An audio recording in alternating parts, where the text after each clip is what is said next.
లింగ పురాణం ఎపిసోడ్ 15 నిజరూపంలో మహాదేవుడు.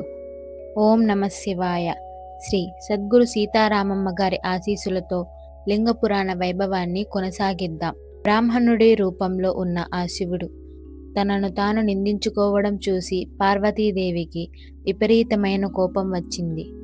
ఒకవైపు మంచులో కఠోర తపస్సు చేస్తూనే, ఓ బ్రాహ్మణోత్తమ, ఆ పరమశివుడి లీలలు, ఆయన గొప్పదనం సామాన్యులకు అర్థం కావు.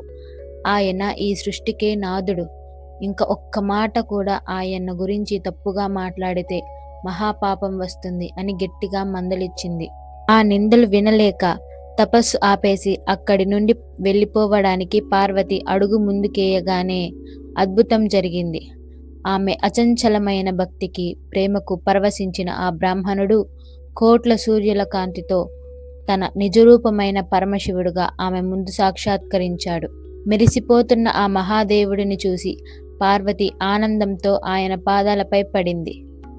పార్వతి, ఈ తపస్సుకు నా పట్ల నీకున్న ప్రేమకు మెచ్చాను. త్వరలోనే శాస్త్రోక్తంగా మన వివాహం జరుగుతుంది అని శివుడు వరం ఇచ్చాడు. దేవతల కష్టాలు తీర్చే ఆ శివపార్వతుల దివ్య కళ్యాణ వైభవం ఎలా జరిగిందో వచ్చే ఎపిసోడ్లో చూద్దాం. ఈ వీడియో గనుక మీకు నచ్చినట్లయితే లైక్ చేయండి, షేర్ చేయండి. ఇలాంటి మరిన్ని వీడియోల కోసం మన ఛానల్ను ఇప్పుడే సబ్స్క్రైబ్ చేసుకోండి.